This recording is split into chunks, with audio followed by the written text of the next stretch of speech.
Um,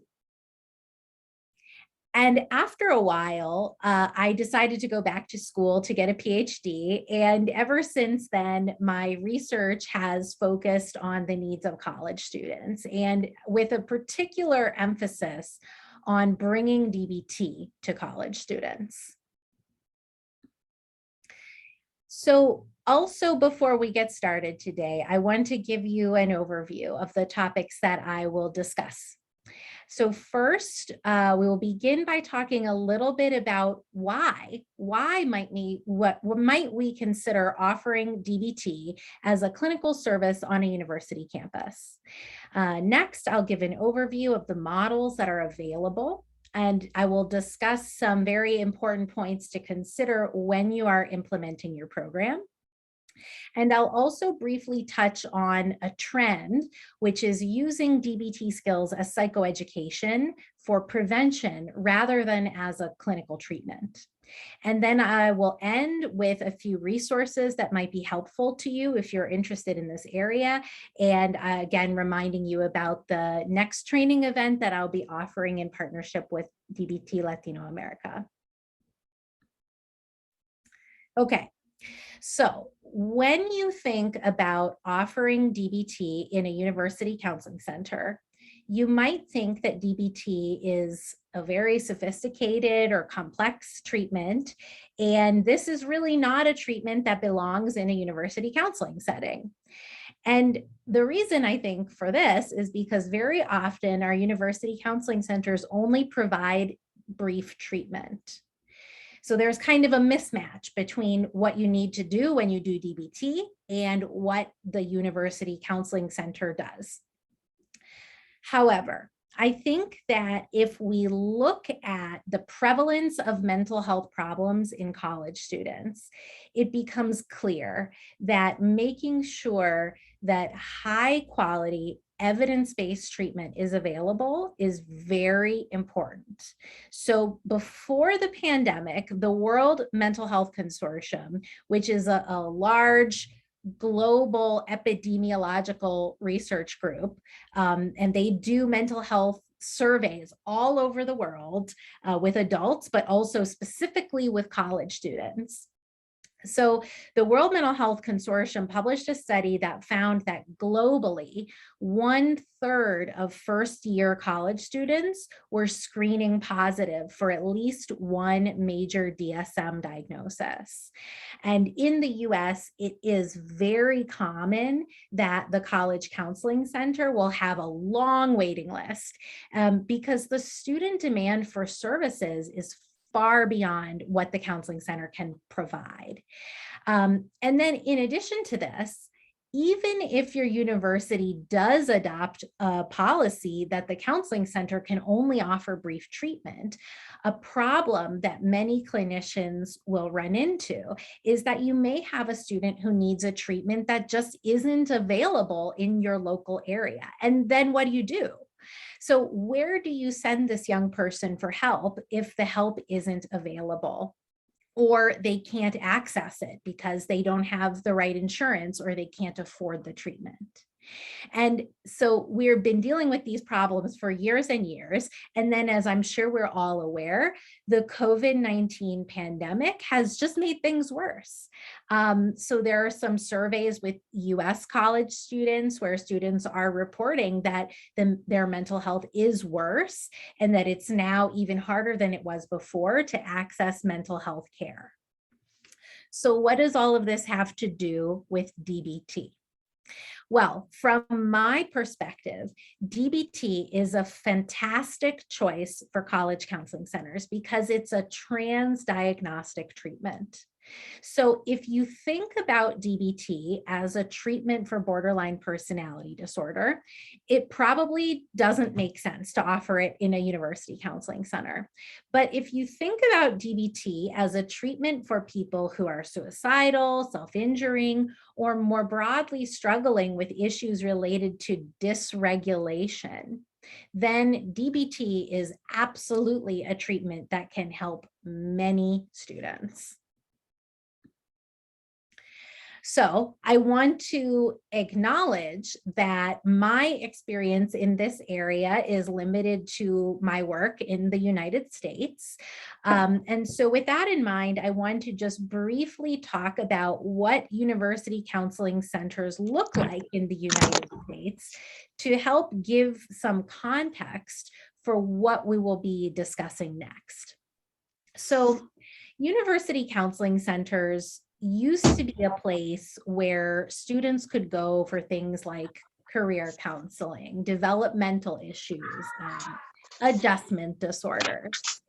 But the reality of it is that today, the counseling center will regularly deal with very serious mental health crises, in addition to also trying to provide these more supportive types of services to the students who need them.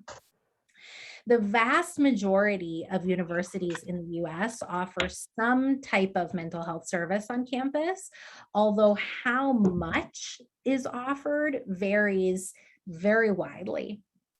So most of our centers will try to operate on a brief treatment model. And what that means is that they either have an average length of treatment that is relatively short because students who are identified as needing long-term care are referred out, so that keeps the average number of sessions low.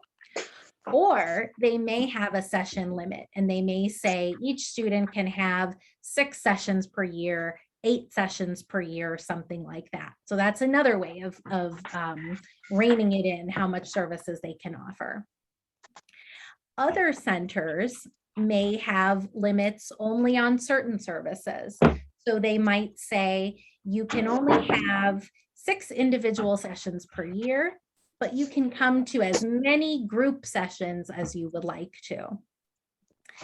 And then last, because of the issues we're seeing on our campuses, there does appear to be a trend toward offering more specialized services. So we have college counseling centers in the US that offer the full package of DBT treatment and radically open DBT and prolonged exposure and other types of specialized and evidence-based treatments. However, it's important to remember that university counseling centers come in all shapes and sizes. So when we think about implementing DBT or DBT-informed programs into these settings, we really cannot use a one-size-fits-all approach. So if you're thinking about implementing DBT in your university counseling center, I think the question of who do you want to treat is the absolute most important question to start with. And the reason for this is that there are many different models of bringing the different modes of DBT to college students. So to me, the best place to start when you're developing a program is to answer this question: who do you want to treat? And another way to think about this is to think about what are the most pressing mental health problems for your students. Do you have many students who have suicide ideation? Do you have students who really need to learn more healthy coping skills? So to pick a model of DBT for college students, the most important place to start is to think about who are the students that you want your program to serve.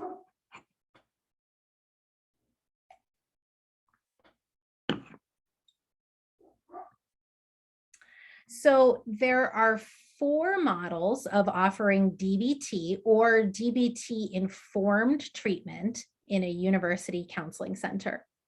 The first option is to offer comprehensive DBT, and this means you are really doing the full package of DBT with all 4 modes of treatment. So individual therapy, group skills training, you have telephone coaching, and you have a DBT consultation team.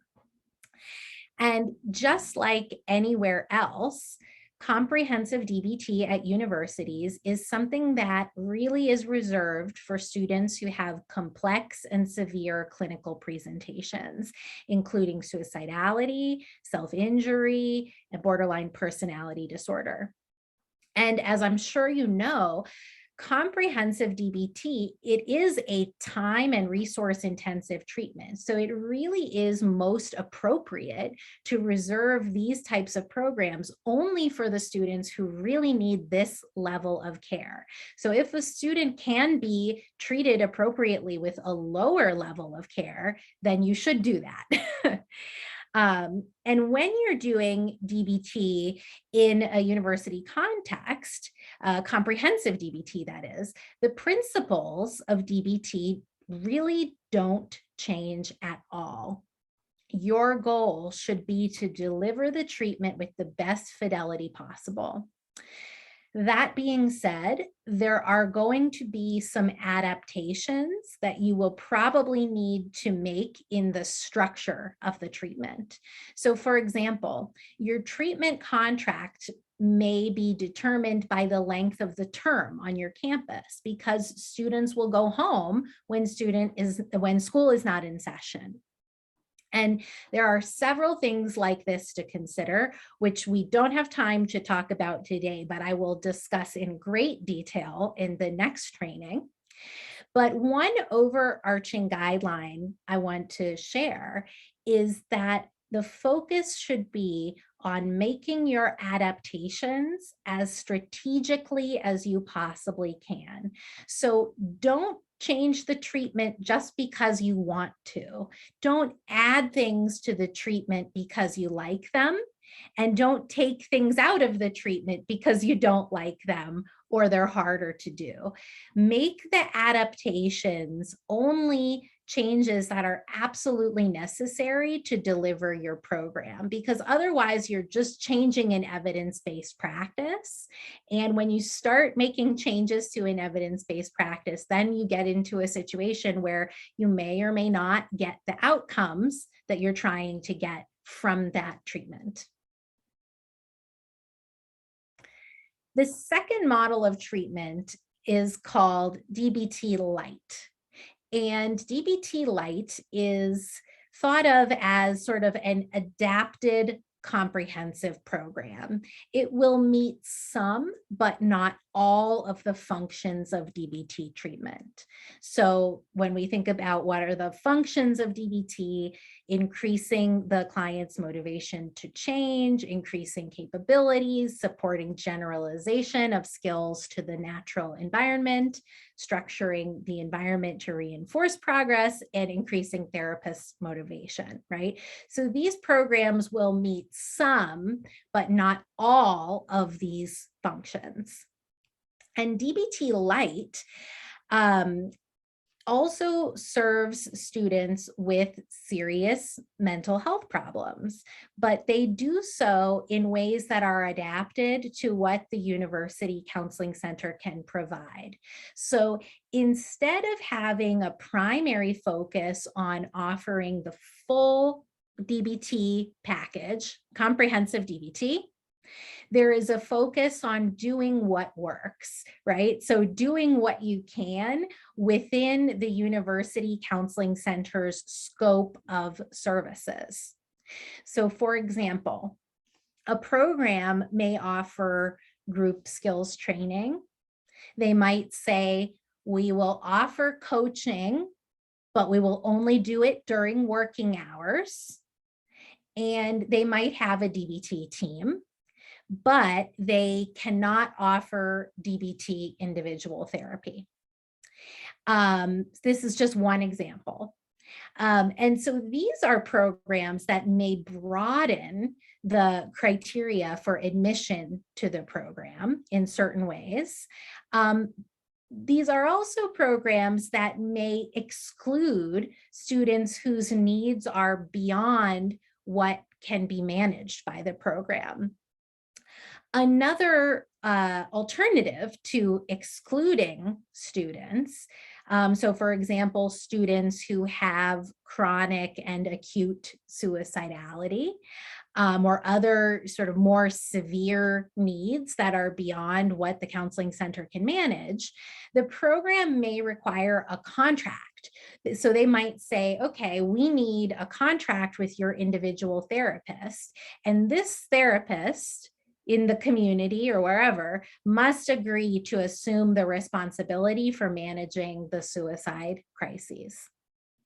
But we will provide the group and some skills coaching, and we will have a team to try and hold ourselves within this model. Next, we have models that use DBT skills training in addition to treatment as usual. And this is also called an adjunctive DBT skills group. And basically what this means is that the DBT skills training group is an adjunct to whatever other services the student is already receiving in the counseling center.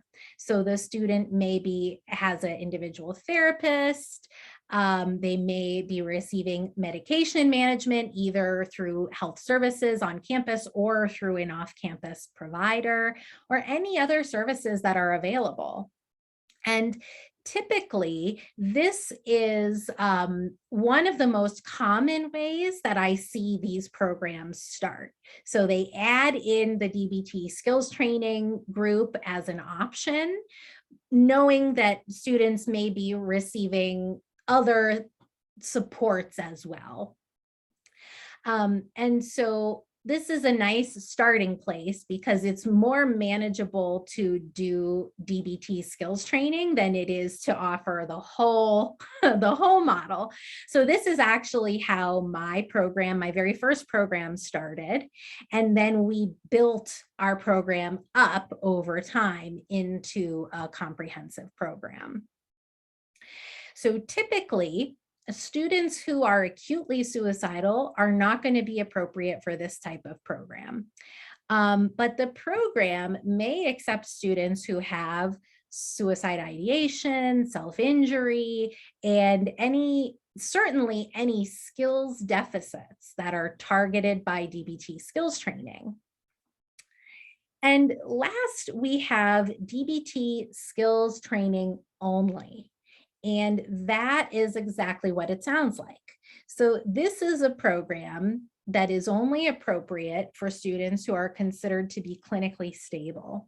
So it's a good option for students who do not have high risk, but who do have skills deficits that are directly targeted by DBT skills training that are causing emotional distress and problems in living.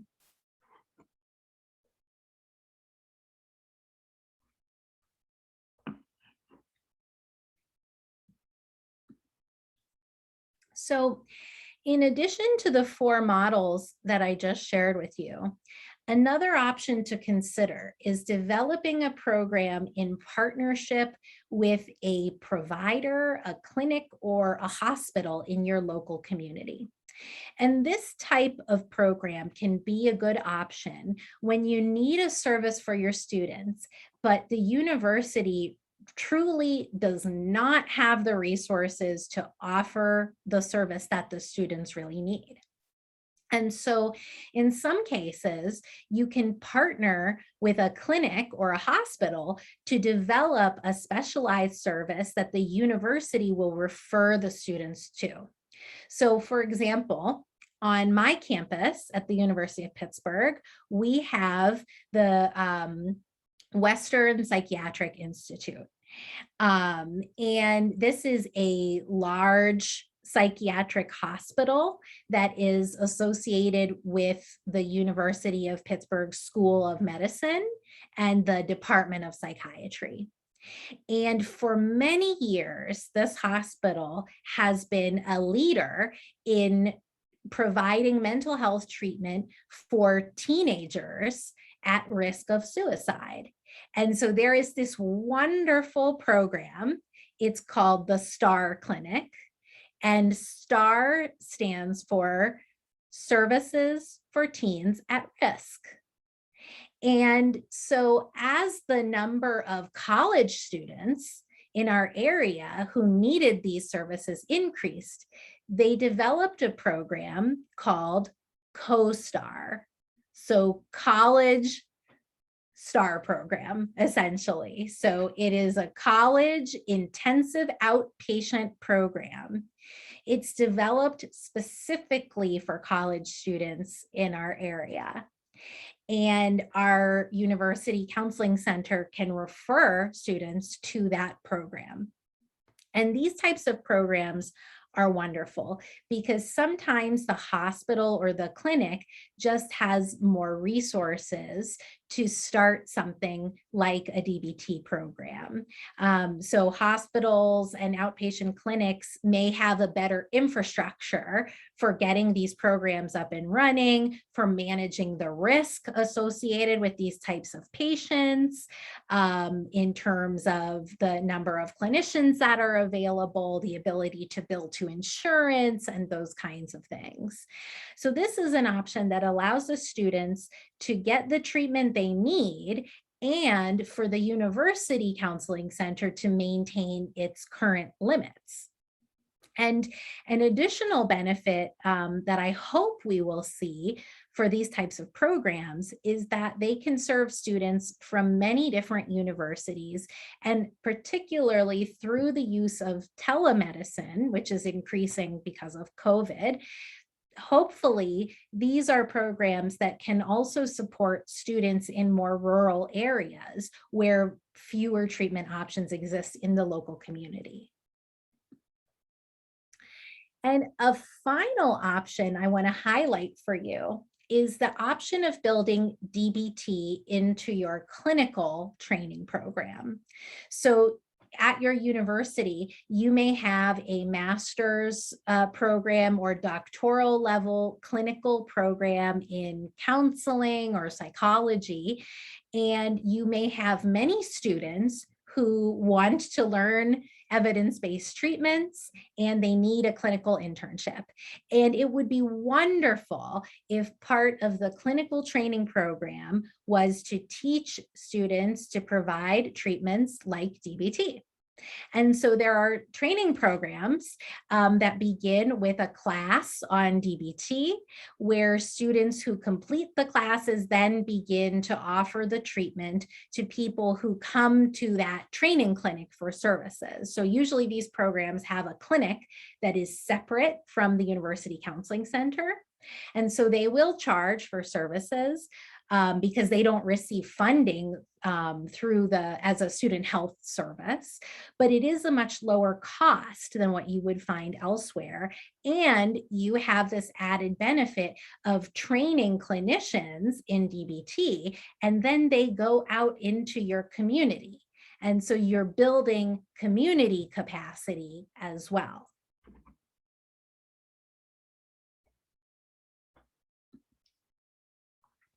So next, I want to talk about a few of my top implementation considerations for developing DBT programs in university counseling centers. The first one is to think very carefully about how well the resources you have access to match up with the needs of the student populations you hope to serve with your program.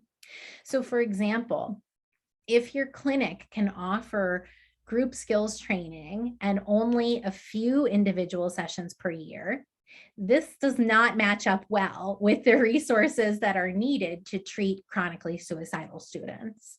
And it's very important to be honest with yourself and your team about what the limits are on your resources and which clinical populations can realistically be served within the limits of your counseling center. The second consideration is think very critically about what type of program is going to be feasible and sustainable over time for the people who are involved in the program. So comprehensive DBT is a challenging treatment, right? It's a challenging treatment to learn. And the first time you do it, the first time that you start a program, it can be a little bit intimidating. So you need to think carefully. Do we have people on our team who are passionate about doing this? Are they willing to overcome the challenges and barriers that we will face? Are these people who plan to stay in the counseling center for the foreseeable future? Or will the program fall apart if these people leave? And a final thing I think it's very important to think about is that there is a dialectic between observing limits and pushing limits when it comes to starting really any type of new program or service on a university campus. So on one hand, it is undeniable that it is very important to be honest with yourself about what the limits are of your counseling center, because if you push past the limits or the scope of practice, you could end up in a bad situation. On the other hand, there was a time when really no one thought that DBT would be something that university counseling centers would offer. And there was a time when nobody thought that the counseling center would regularly be treating or interacting with suicidal college students. But this is quite common now in the US. And so I think that both perspectives are needed here. It may be that at your university, you cannot see how a treatment like DBT could ever be offered. But maybe what's needed is to push the limits a little bit and help the university understand all of the reasons why bringing treatments like DBT to college students is so important. And so in this regard, it's important to think about what is going to motivate the university to change.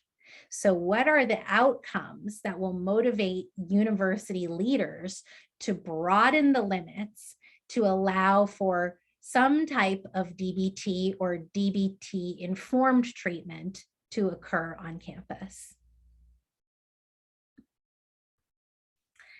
A final point I want to mention is that there is a trend in the field to use DBT skills as prevention rather than as treatment.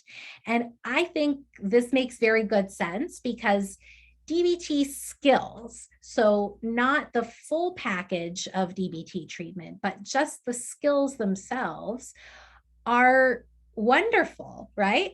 They are mindfulness skills and cognitive behaviorally based skills for coping and interacting effectively with other people and self-regulation.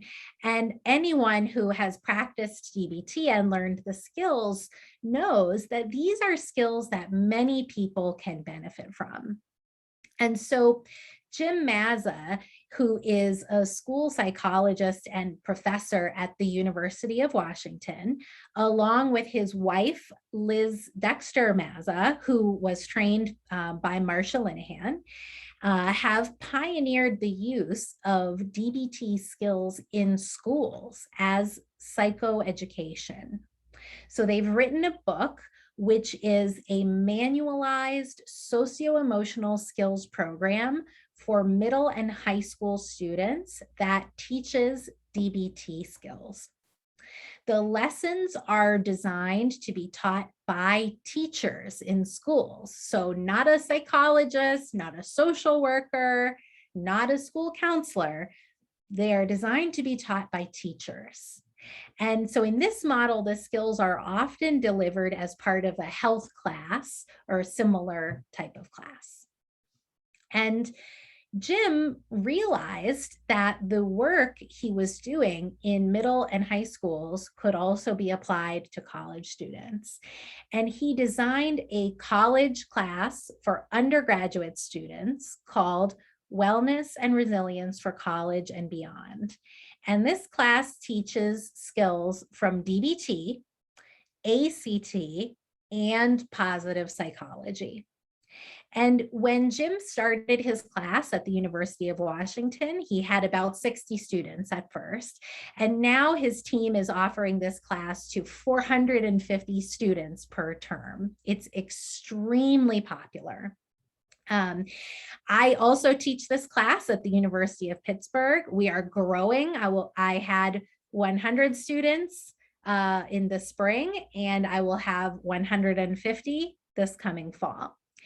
And I have been honored to be a colleague of Jim's and help lead the work of disseminating this class to other universities, as well as working on the research that we need to determine what kinds of mental health outcomes can be associated with this class for our students. So I think this is another really exciting way to bring DBT skills to college students. And at my university, we actually run this class as a partnership with the University Counseling Center. So clinicians from the counseling center and staff from other parts of the university, so like our Office of Residence Life or academic advisors, they help me teach the class. And so if offering DBT as a clinical service is truly not an option on your campus, I think that offering a class in which the skills are taught as psychoeducation is a potential alternative. It is also a little bit easier in the sense that it's a class like any other college class. And so the infrastructure for implementation is already there. You take the syllabus, you get it approved, the students sign up, they pay tuition, the tuition pays for the program, and the more students you get, the more money you make. And so the bigger your program can be and the more students you can serve. So I have a fantasy that one day there will be classes like this that are just a required part of education for all young people. That's another story. So the other really exciting thing about this type of work is that Jim has been very generous with his materials. And so all of the materials that you need to teach this class, so the PowerPoint slides for each lesson, the teaching notes, the homework assignments, the final exam, we give them away for free. And the training that we offer, we do training once a year, and we also do the training for free. The challenge for us today is that all of the materials, as well as our training, are in English. So there are a lot of materials, and I imagine it would be a lot of work to do the translation to put everything into Spanish. But even so, these types of classes, the idea of a wellness class is becoming more and more popular because students want them. And so I think this is an important trend to watch, and it is important to really think about what a wellness class could do for your students and your campus. So last, I want to share just a few resources that I think are helpful for anyone who is interested in learning more about how to do this type of work. So the first thing is that there are some really good book chapters that I was involved with writing that really give a good and comprehensive overview of what we know about doing DBT in the University Counseling Center context. So there is one chapter on this topic in the second edition of Dialectical Behavior Therapy in Clinical Practice, Applications Across Disorders and Settings. And another chapter is available in the Oxford Handbook of Dialectical Behavior Therapy. There are also many research papers that have been published on this topic, and these are more focused on the outcomes of these programs, but they do usually also have a good description of the program components that you can use to think about what components do I need to offer to achieve a certain outcome that I'm interested in. And most of the people who publish these papers are very excited to hear from people that are interested in this work. So if there's something that you want to ask about that is not in the paper, many times you can email the authors and they will be very excited to answer your questions. And last, and as Eugenia already mentioned, I will be offering a training event in partnership with DBT Latino America on September 4th. It will be 3 hours long. And during this training, we will discuss everything I covered today, but in much, much, much more detail, plus some topics that I did not have time to address today. So thank you so much for attending today and listening. And I believe we have time for a few questions. If anyone has a question, please put it in the chat and I will be happy to answer it. Carla, muchísimas gracias. Muchísimas gracias. Qué placer escucharte. Qué placer escuchar el trabajo que haces y que están haciendo, y gracias por compartir y a multiplicar esto en otras regiones del mundo claramente. Nosotros desde DBT Latinoamérica apoyamos y seguiremos apoyando en la diseminación de la DBT y en distintos contextos, así que un placer enorme para nosotros. Voy a chequear el chat, a ver las preguntas. ¿Cómo inscribirse en el entrenamiento del día 4? Nos escriben a coordinación@dbtlatinoamerica.com, los detalles si no los encuentran en nuestra cuenta de Instagram. Hay una pregunta para Carla, que dice, ¿cómo se mide la eficacia de estos programas? That's a very good question.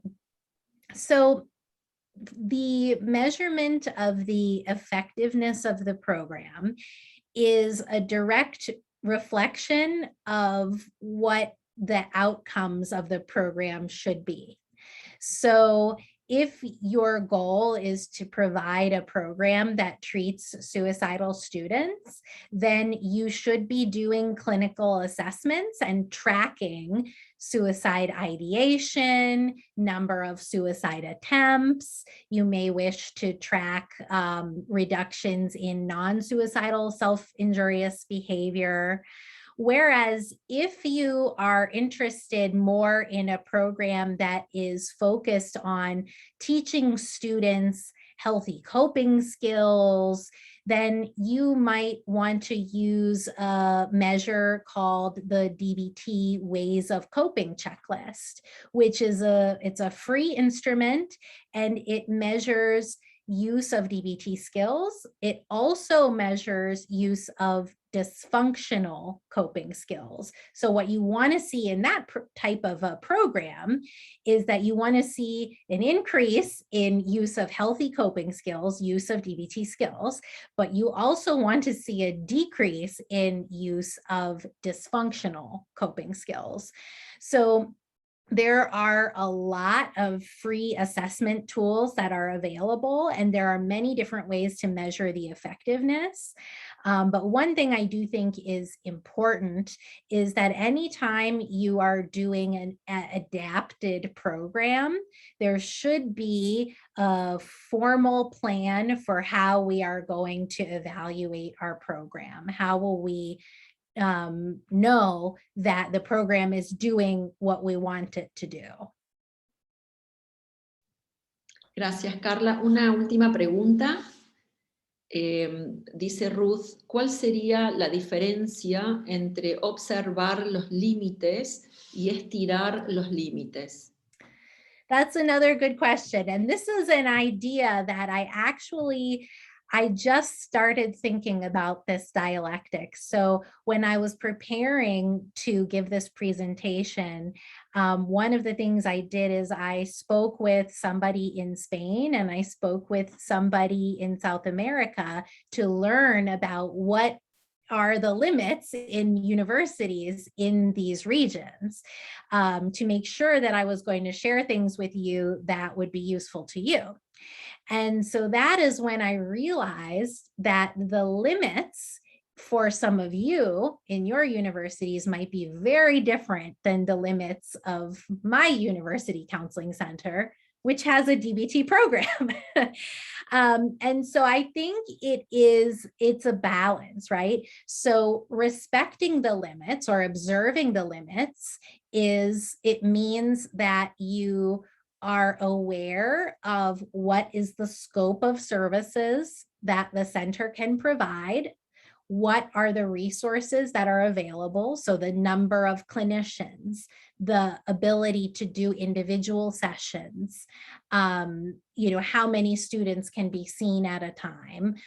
It's also the limits of the clinicians. So not every clinician wants to see highly suicidal patients. And so when you think about these things, you have to think about, okay, what are our resources? What's our typical way of practice? But also, who are the people involved and what are those people's limits?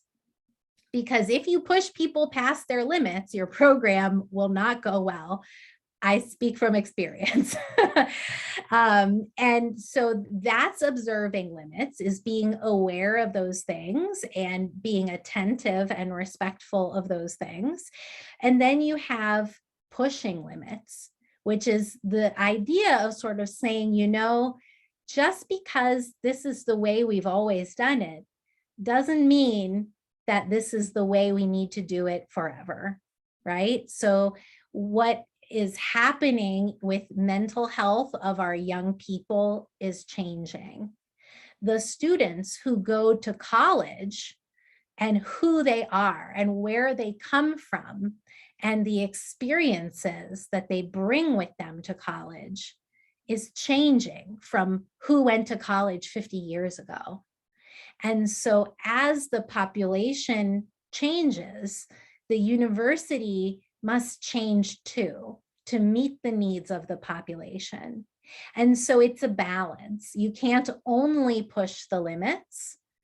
And if you only observe the limits, you might not get where you need to go. So I think this is a really important balance in thinking about, even if I can't imagine how we could do this in our university as it is right now, let's try anyway.